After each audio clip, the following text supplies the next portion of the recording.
All right. Welcome to LiveStream Under the Moonshine number 312, guys. And in this particular uh, video, we're going to be going back into the horror visual novel I've really been enjoying called The Letter. Now, this has been a pretty long visual novel, but one that has really good writing, I feel like, and it's pretty deep and suspenseful, but it's also pretty damn unpredictable. We never know exactly what's going to happen. We're taking different points of view from many different characters, but everything's pretty much revolving around this haunted mansion that this young lady, Hannah, and her husband, Luke, have purchased. Hannah's a pretty lovely lady. Her husband, Luke, is an arrogant, self-absorbed a-hole, if you would, who's tried to cheat on her, who puts her down, and who's just really kind of a nasty guy. But hey, they both live in this haunted mansion. They don't know that it's haunted yet, even though Hannah especially has seen many signs that there is something definitely creepy with this new mansion that they moved into. Several other people outside the village, like the realtor who sold them the haunted mansion, Isabel, he has been haunted by the demons of the haunted mansion. And now we are talking with one of Isabel's neighbors. We're taking the point of view of Rebecca, and we're going to be going into part 5 of Rebecca and part 20 of The Letter. So without further ado, guys, let's go ahead and get right back into this. It's been a while since we played, and I definitely want to get back into it. Let's pick up where we last left off and get back into it. Professor Andrew Clark has agreed to meet with me 2 days later, in front of Luxborn's public library. He has other commitments, but being a long-time family friend has its perks. I have my parents' connections to thank for that. Of course, I am not the sort to impose on him often, but the situation is... well, it's not entirely bad, although it does require calling in a few favors from friends like him. Without his signature, I won't be able to gain access to the library's restricted section. If I want to get more in-depth information on the Ermengrad Mansion, which is the haunted mansion, not simply what they choose to show to the general public. As much as I hate to admit it, there's always something people censor, and whatever it is, I won't ever find it in the general section. It has to be what they're keeping here, beyond the public eye. The thought of that alone makes me antsy. Thankfully, I don't have to brood over it. The wait for the professor doesn't last long. He never did enjoy making people wait. Likewise, he does dislike people who are tardy. He arrives 5 minutes after I do, greeting me with that kind smile and casual wave of his hand. I haven't seen him in so long, but it appears he hasn't changed very much.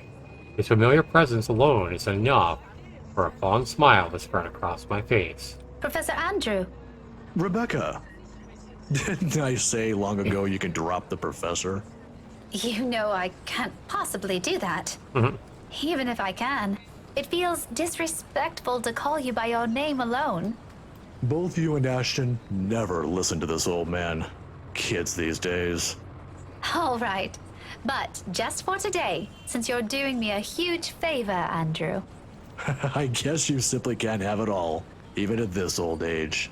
But pleasantries aren't what we're here for, yes? You mentioned you needed a permit. Yes, sir, if that's okay with you. More than fine. Anything in pursuit of knowledge, as they say.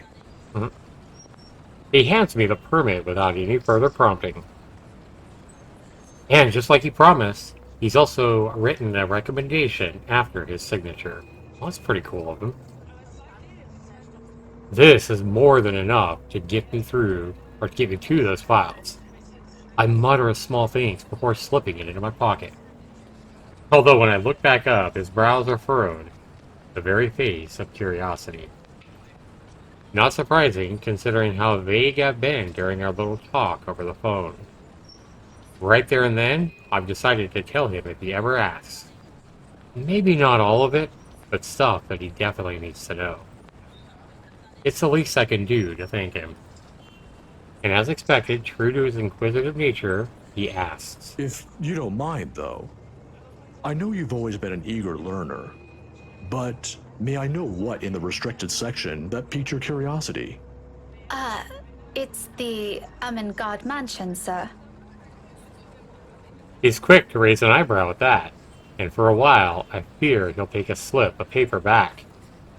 Is there something in what I said? The ones they have out in the general isn't enough? I'm, hoping for a more in-depth read, sir. More about the history and the people who once lived there. The general section doesn't have anything much on that. Oh, I see. Well, you certainly aren't the first one to be enamored with that place. It doesn't shock me. The architecture is admirable, and the urban legends are something to talk about. Why, just this past week, I've got a few asking me about that. Imagine that. I think enamored might be a little too much to describe our interest in it. But I have to agree. The mansion is beautiful, even with the renovations. They kept the stained glass windows, too. They are magnificent. Oh, you've seen it. I was there for a few hours to attend a housewarming party. The invitation was for my parents, but they couldn't make it. My mum used to work as a private tutor for the Evans. Hannah Wright? Ah, I know of her. Her husband, too. Who doesn't? Luxborn's most popular couple. Yeah. Something falls behind his eyes, the warmth of them suddenly gone. Like he's reliving a painful distant memory and seeing it play out right in front of him. It disappears almost as soon as it surfaces, but that look has unsettled something in me. Is something the matter?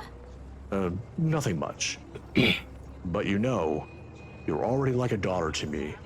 So if you could, do be careful with the friends you make. Ooh. Is this about the rights, sir? Just a friendly advice from an old man. Don't think much about it. Anyway, I have to leave now. Can't miss my weekly serving of bear claws. Say hi to your parents at the detective inspector for me, will you? I wish you luck with all that research. I will. Thanks for this, Andrew. Andrew gives my shoulder a light squeeze, the gesture a younger me has always appreciated, then quickly crosses the street afterwards. I watch him until he disappears behind the door to a cafe, until the doubt swimming inside my head finds a moment to rest. Whatever his business is with the rice isn't anything I should concern myself about. But somehow, in the grand scheme of things now, all of it feels oddly relevant. The how, though, I've yet to find out. And I'm hoping the library will give me the answers I want this time.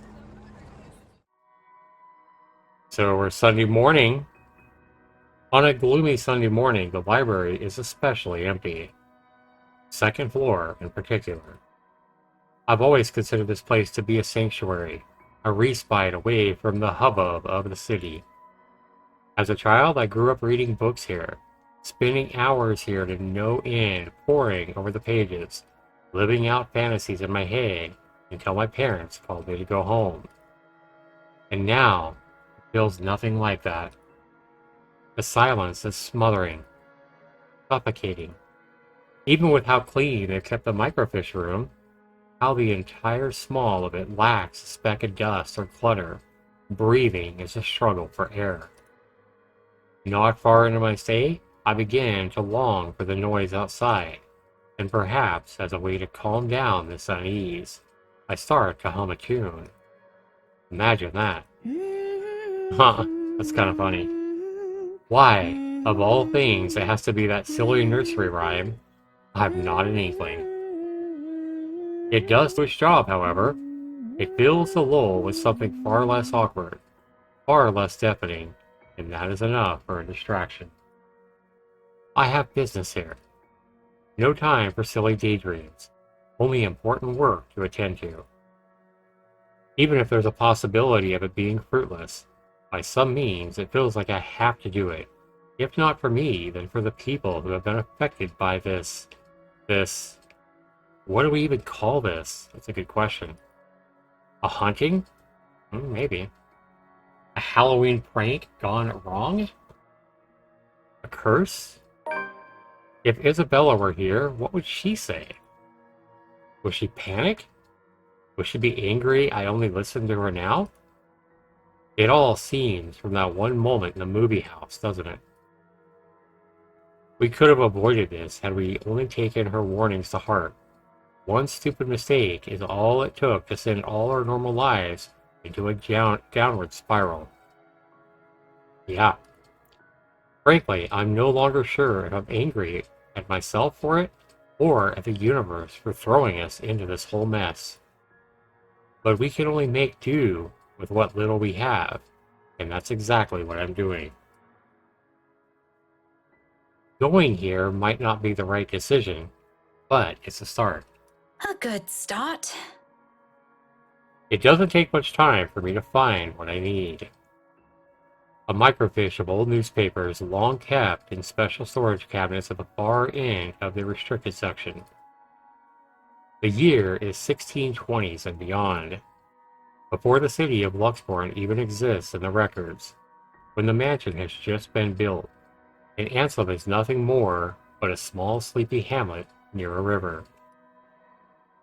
A lot of pieces are missing, days, sometimes several consecutive weeks without any records remaining. Often it goes on for years. Troublesome, but as it is, I'm lucky enough to find anything at all considering how far I'm looking back. It's true, it's very true. I can't be picky now. I can't waste time mulling over what record keepers of the old could have done to make this a breeze for me. I can still work with this. And the faint whir of the microfiber machine keeps me company as I go over every slide, every image, hoping for something that goes beyond what the local lore knows. There are snippets, little mentions of the family that once settled in the house here and there. The usual singing of praises for the couple who helped brought up what was once a teeny settlement into a buzzing town. Nothing substantial, nothing I didn't know before. It continues on like this for a good while, until I come by the years after their deaths. The people of Anselm might have loved Lord William and Lady Elizabeth Ermengarde, mourned their passing, and held them in high esteem in the years after. But it was their daughter that was remembered fondly by the townspeople. If their parents built this town, Lady Charlotte was the one who made it prosper. Remarkable, considering it was a period of recovery from a bout of plague that killed half the town's population, including her parents. What's surprising, though, apparently her time was marked more superficial changes to the place. She moved things, she changed laws, altered old customs and traditions. If they were done on a woman's whimsy, it doesn't say, but she does seem capable enough for more than that. The gist of it is, the town she rebuilt is what eventually grew to become Luxborn City, while the nearby Anselm village remained as it was, the relic of the old. A frown swiftly forms on my face. So, why is there a need to hide this? One by one, I try to recall every lesson I've gone through, every book, paper, and the journal that I've read. None of those ever mention this. It's always the lord and the lady of the house, their endearing child, always an afterthought to those anecdotes, the one who always took her life in the end. Never someone who restored a town from the brink of collapse or brought new ideas to it. Is it because she's a woman? That pisses me off. Right? Granted, not everything is sunshine and rainbows. Not all aspects of her can be considered admirable. But this is history. Some parts are bound to naturally delve into unpleasant territory, whether or not I like it. Witch hunts, for example, became common near the end of her life. which would have been completely unremarkable and might have gone to become a mere footnote in history if it didn't involve Lady Charlotte and the very slave he saved. It caused quite a stir, enough to leave almost a week's worth of clippings. Damn. The girl was eventually burned, condemned by the entire town, and at the end of Lady Charlotte alone.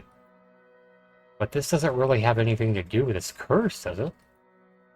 Unless that woman following us and this slave are the same person. A tale of revenge? How cliché. However, with a lack of accurate photographs, it's impossible to tell. Maybe if I squint, the illustration would start resembling her? But in my field, it doesn't work that way. It shouldn't work that way. I'll be the laughingstock of the community. This isn't going anywhere. Mentally exhausted, I take a careful step away from the screen, pressing a palm to my tired eyes. The lack of ample light in this area doesn't help. A headache already threatens to form at the back of my head, yet I'm nowhere near figuring things out. This is simply too much to take on all at once. I should have asked for someone's help. Now, I'm on a dead end. I start gathering everything around me and placing them back in their respective envelopes for storage. The motion's no longer new after volunteering here a number of times. I didn't make much of a mess anyway, considering the lack of materials available to begin with. I'll have to look somewhere else. The where remains unknown, though. But just as I'm about to slip the last of the slides in, something catches my attention. My hand pauses, the microfiche halfway through its protective sleeve. This is one of the few I've set aside without taking a careful look at. It seems like a gossip column at first glance, but upon closer look, I slide it back to the reader, gently turning the dials in search of the page. It takes some time, but once the image becomes clear, they must have had this drawing commissioned for this announcement. Ermengarde Hair. I don't doubt it. The details are far more intricate, their likeness likely closer to how they might have appeared at that time. They're both recognizable this way, closer to those paintings I've seen in the mansion. However, it's the man standing beside her, Edward Godfrey, according to the article, that caught my attention previously. Her first cousin, and eventually her fiancé. Maybe it's just the posture, the manner in which he holds himself. Or maybe it's the shape of his eyes, though I can't be too certain about that until I've gotten a better reference. Nevertheless, there is a resemblance. He looks eerily like... Yeah, he looks like Luke, right? My head snaps up, glorying at whoever's running in the floor above. Any day, I'd march upstairs and reprimand whoever this is. This is a library, for heaven's sake. Right? That's a little scary. But now isn't the time. I've gotten what I need. Without wasting another minute, I hit the machine's print button for a copy of the page, while my other hand moves to put everything back into storage. A ragged Excel slips from me. Relief, perhaps, or maybe this is already exhaustion. Regardless, soon I'm closing my eyes as I wait for the printer to finish, if only to stave off a headache building up from everything.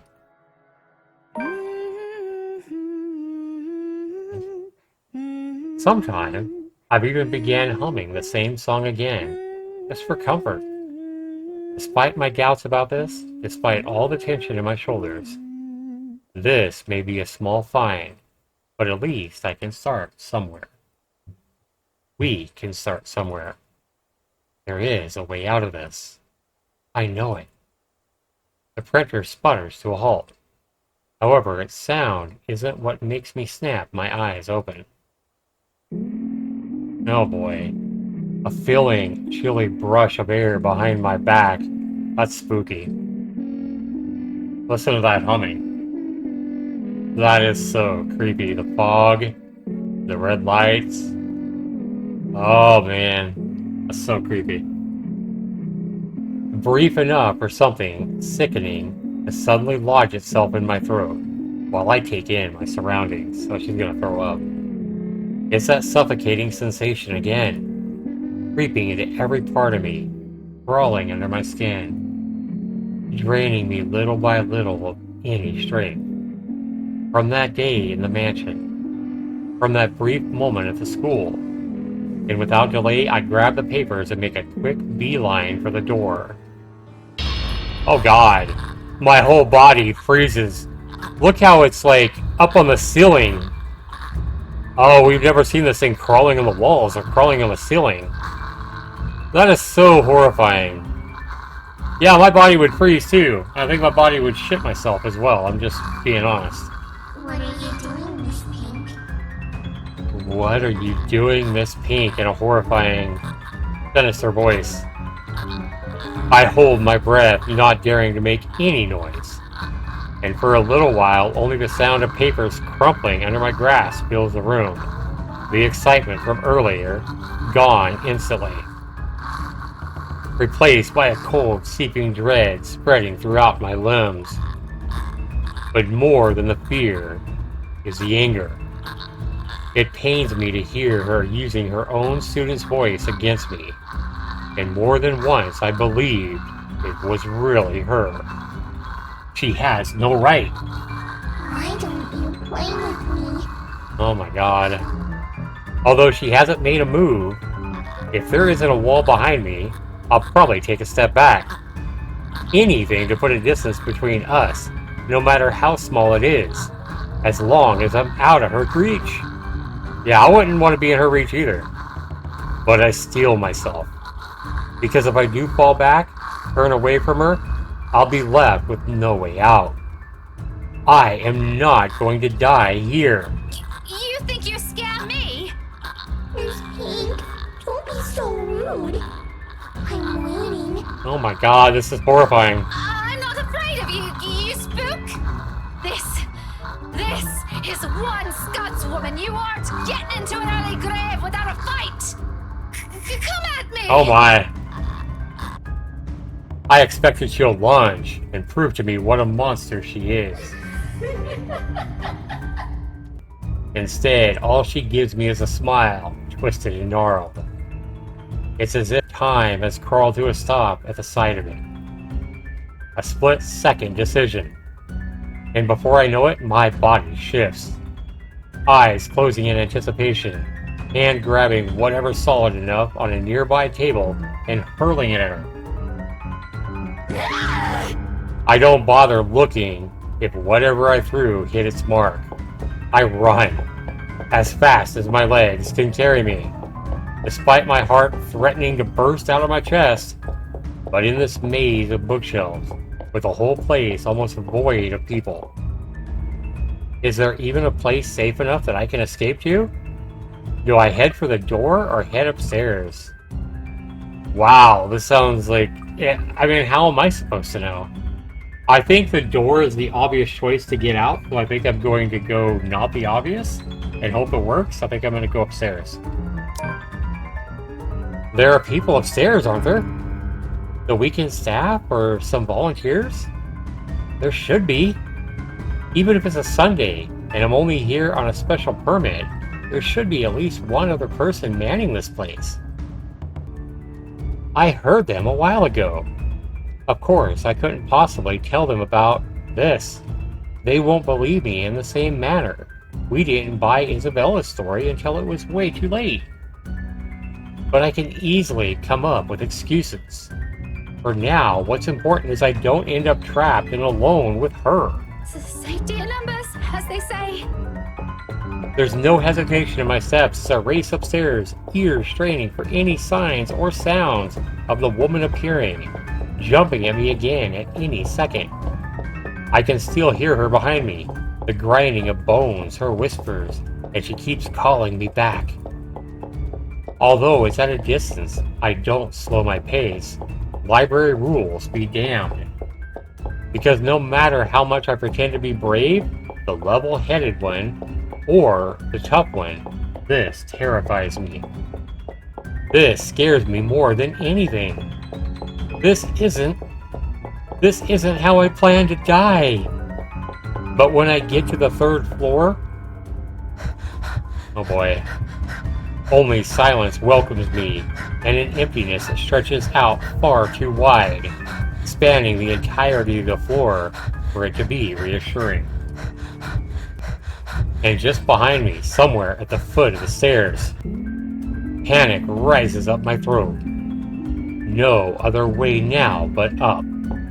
So I bolt, desperation kicking in without any warning. I take 2 steps at a time, tripping clumsily over some of it in my last-ditch attempt to escape.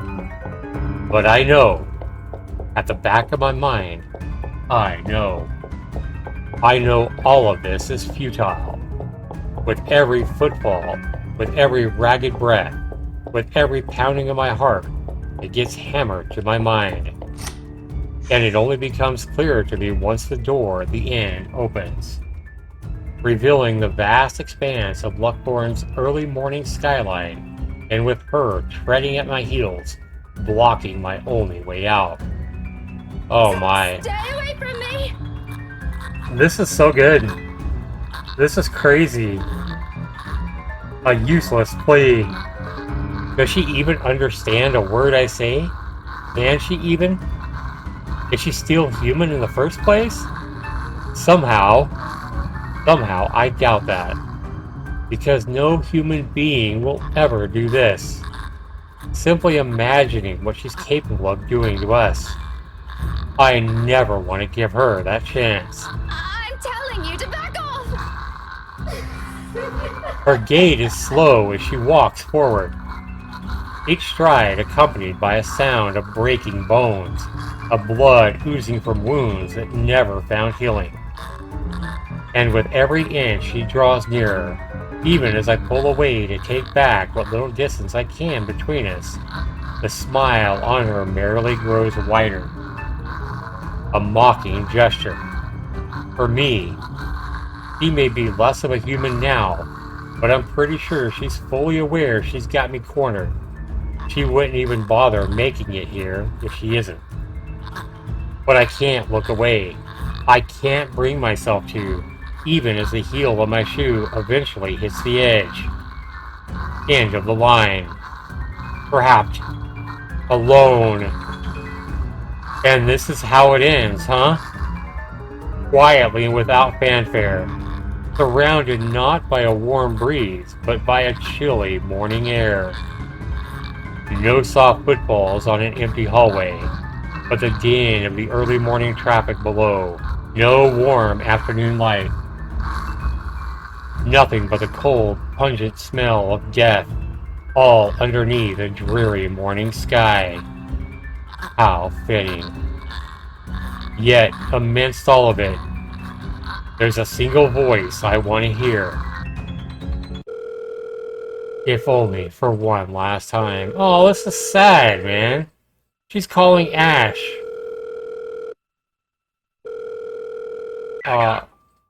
Oh, man. Look at the tears in her eyes. Oh, this is heartbreaking. Hey, did I wake you up? No, I left you a voicemail, so I thought... Where are you? The one I grew up with, who always got grades better than I did without even trying, whose silly antics I have to put up with all these years, who stood by me even when things got tough. That one person who's been a constant in my life. Ash, do you remember that one time The... what? back in secondary? We joined a contest back then, didn't we? We had to dress you up as a girl and... Aw. Aw. No.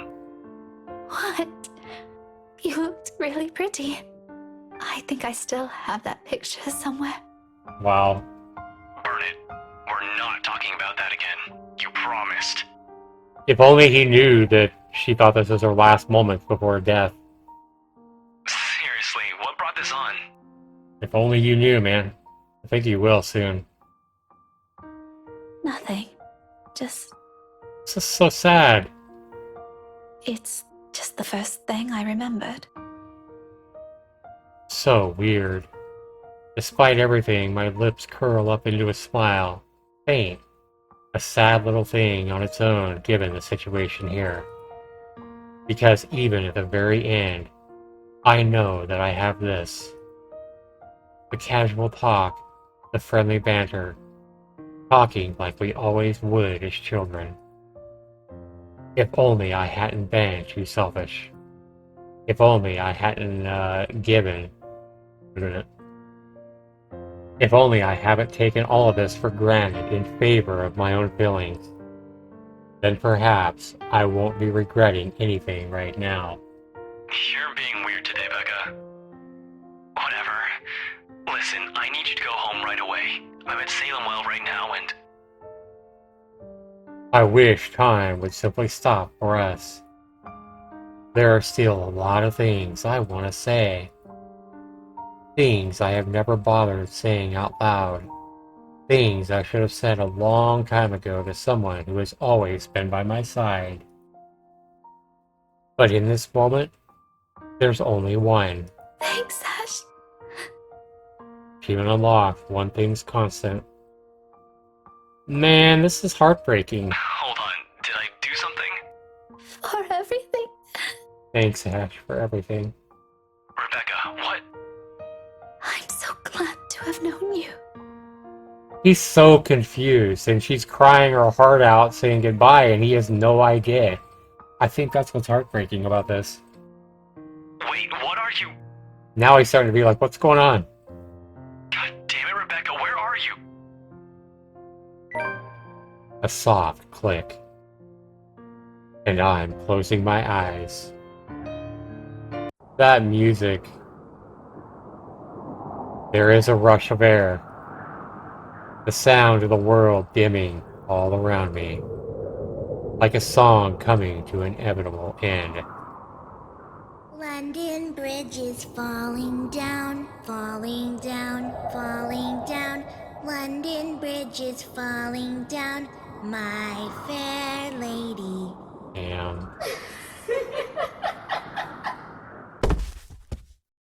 Ugh. Oh my god. You've unlocked a memory fragment. Jesus Christ, that's so brutal. Look at this cat in this guy's hands. The knife, the blood everywhere. What kind of memory fragment is this? Jesus Christ, that's horrifying. And that, guys, is where we're going to start up with Ashton. That broke my heart, guys. I'm not going to lie. It's been a while since I read this, but I wish I would have read that part in the last episode or whatever. Because maybe I wouldn't have waited so long to get back to Ashton's point of view here. But, yeah. We're going to keep this one pretty short here, guys. So we're going to go ahead and get back where we left off tonight, guys. Last night was the first time this story almost put me in tears. Had me ready to cry. It was absolutely heartbreaking. And we're going to go back and we're going to take an alternate path tonight. My girlfriend wanted me to go ahead and play through and just continue the story and continue on with chapter Ash and go ahead and start with Ash's point of view. But I think while this is fresh on my mind and I remember what just happened last night, I think we're going to go back to the library where Rebecca was last night and she saw the horrifying, we're going to call her the... She reminded me a lot last night of the spirit in Dead by Daylight. It's a horrifying creature. And it's just some kind of a zombie... I'm going to call her a zombie spirit, I think. Yeah, some kind of a horrifying zombie spirit type thing. But we're going to go back. She saw this zombie horrifying spirit crawling on the ceiling last night, laughing at her and ready to, kill her. The chase started. And last night I made a choice. I had a choice to run out the main doors of the library, and I figured that was going to be too easy, so I decided to take the alternate route and go upstairs. And it led to a devastating end that had me ready to cry. So Addie as well said I broke her heart by watching that. So let's go ahead, and I think what I'm going to do is I'm going to play this alternate path for Rebecca tonight. And I'm going to take the best of the two. I feel like I've put 24 hours of reading into this visual novel already. This is the 21st part. I feel like I deserve to take the better of the two paths, whichever I feel like is the best ending for Rebecca. I'll be honest, I think she's still going to die, but I think I want to choose which way Rebecca dies. It'll be the first time I've taken an alternate route this entire visual novel, but while it's fresh in my mind, I just really want to know what happens if I take the main doors. So we're going to go ahead and we're going to load the game. Oops, cancel. We're going to load Rebecca where it was last night. Yes. And we're going to go ahead and skip a lot of this until we get to the good part. So we know she talks to Professor Andrew here. But more than... And he gives her the rights to use the kind of the exclusive I'm part of the more- library so she could do some research on the haunted mansion Lux, Is but you... is that this this? place is Hey, all wait, say hi about. to- I will. And she thanks him. And we're going to go ahead and get in here right here, guys. And we're going to take this alternate path right when it gets good here. So she starts humming because it's so boring and silent in the library. The public library of Luxembourg here. If Isabella was here, what would she say? Will she panic? Will she be angry that I only listen to her now? It all stems from that one moment in the movie house, doesn't it? Anyway. Goods. So anyway, she does some research and she finds out that I can still work with this. she's looking at hundreds of years, a microfiber machine. Little mentions of the family that started the house here and there. Usual singings of praises from a couple who helped brought up was a TD settlement into a buzzing town of Luxembourg where they're at now. Nothing substantial, nothing I didn't know before. Continues on like this for a good while until I come by the years after the deaths. The people of Anselm must have loved Lord William and Lady Elizabeth Ermengarde, which is why that's the name of the mansion, the Ermengarde Mansion, which is haunted right now. Mourned their passing and held them in high esteem in the years after. It was their daughter that was remembered fondly by the townspeople. If their parents built this town, Lady Charlotte was the one who made it prosper. Remarkable considering it was a period of recovery from a bout of plague that killed half the town's population, including her own parents. What's surprising, though, apparently her time was marked more than superficial changes to the place. Free at last! Air puts up a stop to local slave trade. That would be a big movement. Air puts up a stop to the local slave trade. Heck yeah. Look at that gal, like all naked and tied up. That's the first time I noticed that art. Look at that. Yeah, that poor gal is like a slave, like a sex slave, it looks like. Stuffed up. Yeah, to free women that were being treated like that would be huge. She moved things, changed laws, altered old customs and traditions.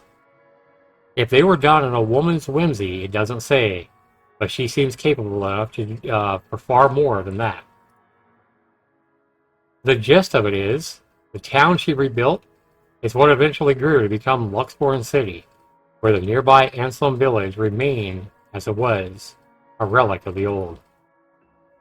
A frown swiftly forms on my face. So, why is there a need to hide this? I love the look on her face, guys. The look of like, what the fuck? Like, what's going on here? The look of confusion. I like that. I love the art in this game as well. The art's fantastic in this game, not gonna lie.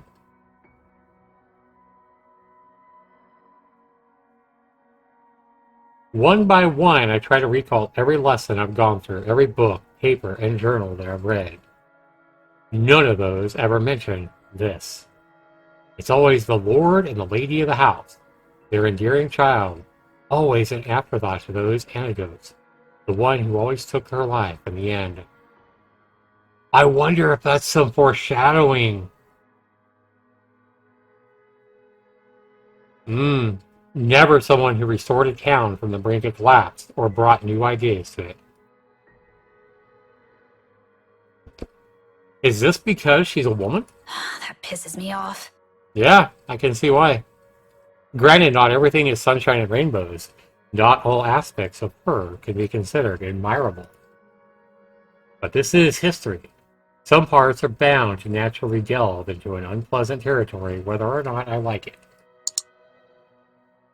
Witch hunts, for example, became common near the end of her life, which would have been completely unremarkable and might have gone to become a mere footnote in history if it didn't involve the Lady Charlotte and the very slave she saved.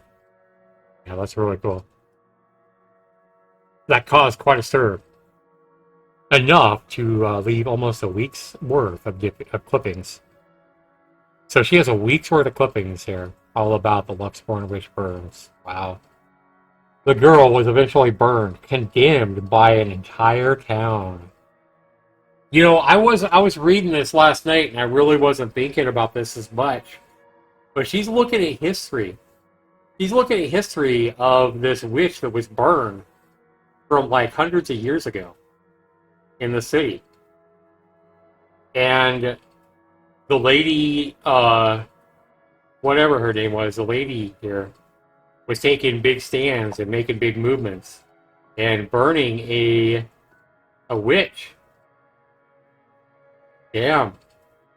So it's almost making me wonder if this zombie spirit, this evil, horrifying thing that we're seeing haunting this this mansion, almost making me wonder if this is like the being that we keep seeing over and over and over in this novel. I didn't even have that thought really last night. Even though I think this visual novel even makes Rebecca think that. At the word of the Lady Charlotte alone. But this really doesn't have anything to do with this curse, does it? Unless that woman following us and this slave are the same person. A tale of revenge? How cliche. However, with the lack of accurate photographs, it's impossible to tell. Maybe if I squint, the illustration would start resembling her? That's funny. But in my field, it doesn't work that way. It shouldn't work that way. I'll be the laughingstock of the entire community. So she's saying she would be scared to try to bring this forth as, hey, you know all the hauntings that we're having and people that are being killed? So that's from this here that happened in the past when this witch was burned. This isn't going anywhere. Yeah, but mentally exhausted, I take a careful step away from the screen, pressing a palm to my tired eyes. It's fixing to get good, guys. The lack of ample light in this area doesn't help. A headache already threatens to form at the back of my head, yet I'm nowhere near figuring anything out. This is simply too much to take in all at once. I should have asked for someone's help. Now I'm at a dead end. I start gathering everything around and placing them back in their respective envelopes for storage. The motion's no longer new after volunteering here a number of times. I didn't make a mess anyway, considering the lack of materials available to begin with. I'm gonna have to look somewhere else. The where remains unknown, though. But just as I'm about to slip the last of the slides in, something catches my attention. My hand pauses, the microfiche halfway through its protective sleeve. This is one of those few that I've set aside without taking a careful look at. It seems like a gossip column at first glance, but upon closer look, I slide it back into the reader, gently turning the dials in search of the page. It takes some time, but once the image becomes clear, Hemingard Air. Wow. So once she figures this out, that's when the zombie thing comes out. The zombie thing is onto her because she's starting to figure shit out, and that zombie bitch is waiting to kill her. Damn. This is horrifying. They must have had this drawing commissioned for this announcement. I don't doubt it. The details are far more intricate, like their likeness, likely closer to how they might have appeared at the time. They're both recognizable this way, closer to the paintings that I've seen in the mansion itself. However, it's the man standing beside her, Edward Godfrey, according to the article, that caught my attention previously. Yeah, she's thinking that this guy in this article, the picture, looks a lot like the man who just bought the Engelgard mansion, Luke, who's an asshole by nature. Yeah, he's an asshole and a half. Her first cousin, and eventually her fiancé. Maybe it's the posture, the manner in which he holds himself, or maybe it's the shape of his eyes, though I can't be too certain about that until I've gotten a better reference. Nevertheless, there is a resemblance. He looks eerily like my head snaps up, glorying at whatever's running in the floor above. Yeah, so this is the spirit thing. Any day I'd march upstairs and reprimand whoever this is. This is a library, for heaven's sake. Yeah, I don't think this haunted spirit or whatever the hell it is gives a damn about being in a library. But now isn't the time. I've gotten what I need. And without wasting another minute, I hit the machine's print button for a copy of the page while my other hand moves to put everything back into storage. A ragged XL slips from me. So yeah, I think the zombie bitch is onto her because she's starting to figure out what the hell is going on. Relief perhaps, or maybe this is already exhaustion. Regardless, soon I'm closing my eyes as I wait for the printer to finish. If only to start off a headache building up from everything. Yeah, if you think this is a headache, just wait, Rebecca. I happened to play this last night, I kind of remember. Sometime, I've even begun humming the same song again just for comfort. And despite my doubts about this, despite all the tension in my shoulders, this may be a small find, but at least I can start somewhere. We can start somewhere. There is a way out of this. I just know it. Ooh, could that be a clue? Could the different path than the one I took last night be a way out of this? Ooh, I kind of got some hope now for Rebecca. The printer sputters to a halt. However, its sound isn't what makes me snap my eyes open. It's this sound. So the spirit thing is like almost taunting her, humming to herself. This spirit thing is mocking her. Listen to that humming. It's humming the same tune. A chilly brush of air behind my back. Brief enough for something sickening to suddenly lodge itself in my throat. While I take in my surroundings. It's that suffocating sensation once again. Creeping to every part of me. Crawling under my skin. Draining me little by little of any strength. And from that day in the mansion, from that brief moment at the school, and how about the moment in the back of your car, Rebecca, as well? I'm pretty sure that was Rebecca, that it was in the back of her car. Without delay, I grab the papers and I make a quick beeline for the door. And this right here is just, yeah, this is just spooky as hell. It's just her face, it's the sound effects, it's the eyes, like the dead white eyes, the mouth, the blood maybe. It's just everything about her is just terrifying. I mean, my whole body freezes. What are you doing, Miss Pink?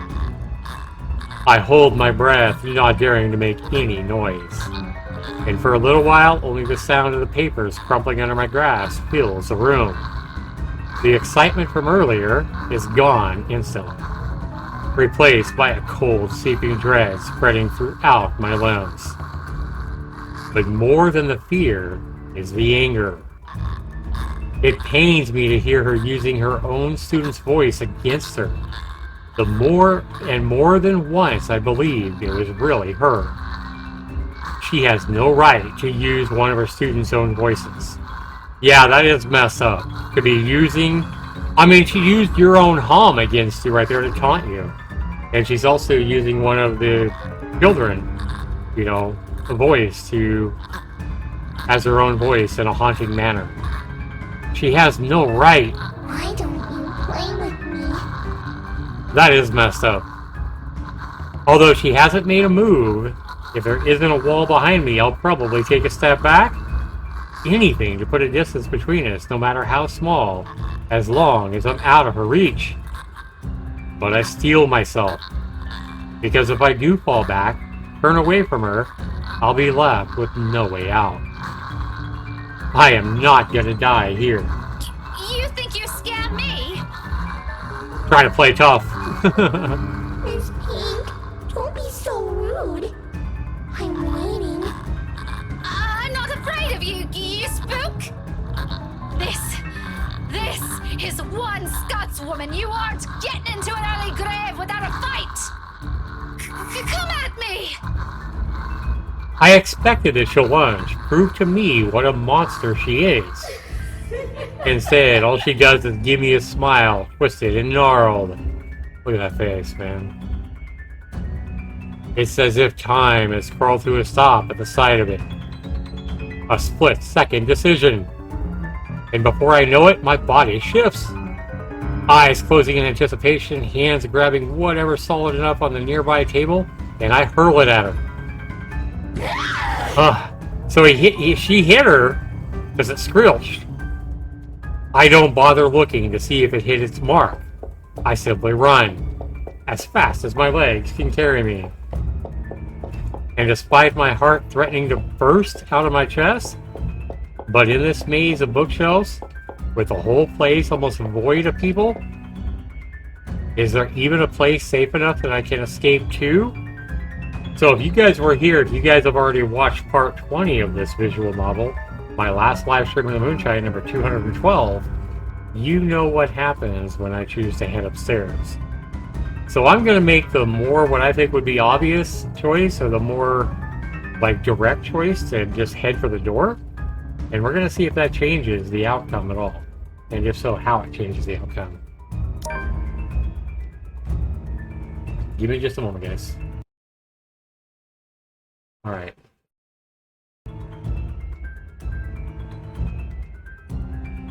I can think about the rest of what I can do after I'm outside, when there are other people I can ask for help. When she's not chasing after me like this. There's no hesitation in my steps as I race for the restricted section's door, head downstairs, and barrel straight for the library's exit. Towards safety, in a desperate bid for my life, library rules be damned. I can no longer hear her behind me, but I'm not going to take any chances. I don't blame her. A breath almost escapes me as I near the door.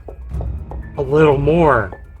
What's going to happen? Is she going to somehow lock the doors, or jump on her, pounce her? What's going to happen? Something's going to happen. I know it is. And then out of nowhere, a library cart. The library cart carteens from a blind corner and slams into my sides. Ouch. I wouldn't have expected that. My back hits the floor with a hard thud, the impact completely knocking the breath out of me. A copper tang of blood gradually spreads over my tongue as I fight to get my bearings back. Oh no, not like this, Rebecca. I force myself to move, even with the excruciating pain coursing through my limbs. The exit's almost there. If only I can... But there's no moment's respite. Oh God. Oh God. The next thing I know, there's a hefty weight atop me, and cold digits slide around my neck, tight like a vice, pressing, closing in, leaving me gasping for air. That is very disturbing. Through my blurred vision, I can only make out the hateful gleam the spite in her eyes as she looms over my body, and her grip on my throat grows tighter. Yeah, I don't think she's getting out of this, guys. Desperation kicks in. My nails dig into her wrist as I struggle against her firm grip, trying to pry her fingers away. Boy, you can tell she is not doing well. You can tell she's being suffocated. Oh man, this is so awful. What a way to go, Rebecca. Not like this. Not like this. Come on. Do something. No, wait, we got a quick time event here, huh? Okay. Keep the slider in the green bar by moving the mouse and the arrows to the okay. Too strong. Okay, we're gonna try this again. My lungs begin to ache, burning with the lack of air, the pain growing worse with every second. I writhe under her pushing grip. Buddy, help me. Darkness starts to fill the edges of my vision as soon as the world fades. Alright, guys, yeah, I wasn't ready for that. Let's do this again.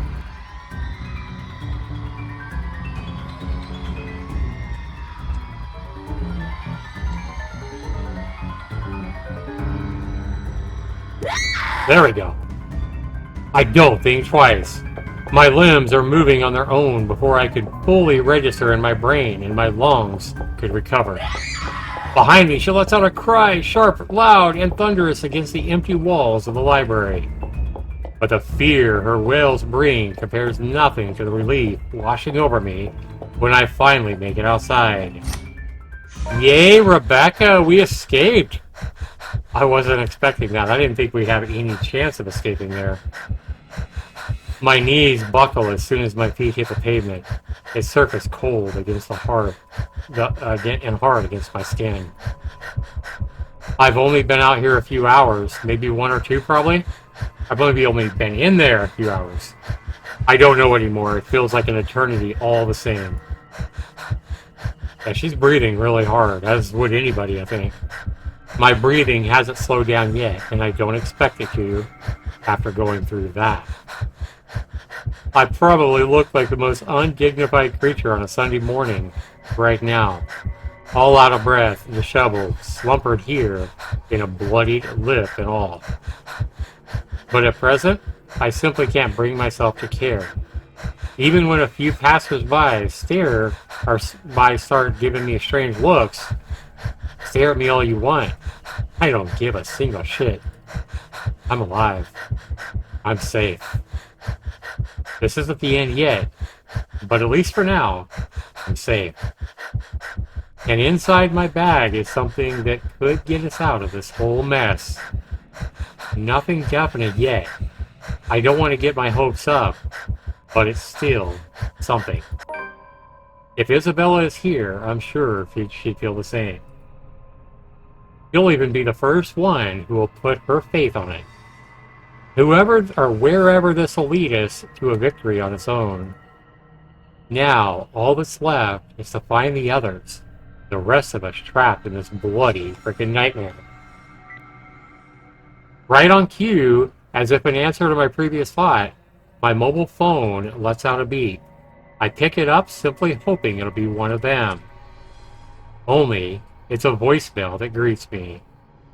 Ah, it's Ash. And this makes sense, tying it all into the ending that happened last night, because Ash called her right about the same time. However, the ending for Rebecca, we didn't even get a chance. We didn't even get another chance to not meet a very sad ending, for sure. So yeah, I was just gonna say, guys, this is so good. I'm glad I went back and took this alternate route. I didn't actually believe that Rebecca would survive. I just figured it would be another death. But I wanted to see how she died and what happened if we took the alternate route. And when, she saw the doors, and I knew something was going to happen. And when that cart got pushed into her and she was a bloody mess, crumpled on the ground, that thing jumped on top of her. Yeah, I thought we were dead. I didn't think we'd have a chance in hell or a quick time event, to be able to save her. So I really like this because we're obviously going to go with this route because I like Rebecca. She's a very likable character. I don't know if she's as likable as Zachary. Zachary was really likable. Hannah was very likable as well, just because, I don't know, she just seems really sweet, and she's stuck, like, married to this asshole of a husband. I don't know. I mean, Rebecca's really likable as well. Isabel was pretty likable, but we didn't play her very long. We didn't really see much about her. That was way back at the beginning, back when I was playing in, like, January and February, I think. So we haven't got to play Ashton yet, so we really haven't got to see his point of view. And I think after Ashton, I think the last chapter is all Luke's point of view, which is like somebody I'm not really looking forward to play because he's been a despicable character. But anyway, I'm happy, guys. I'm happy that, at least for right now, Rebecca's alive. We'll see what happens. So anyway, Ashton is now calling her. Hopefully this call doesn't go as bad as it did last night, or as sad as it was last night. Let's find out. It's from Ashton.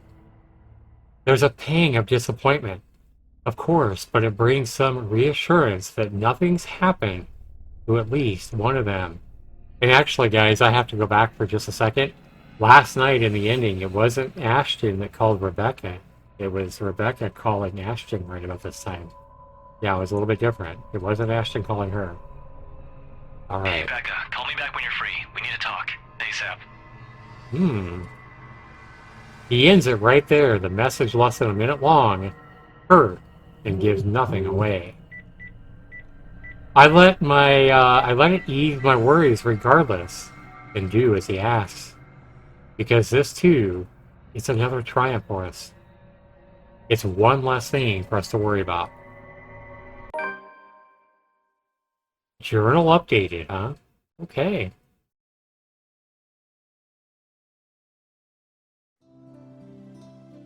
Wow, so now Rebecca's alive and we're moving right along to Ashton. We're moving right along to Ashton's point of view. Guys, I love this. I love that I love that last night and tonight's live stream have been two different endings for Rebecca.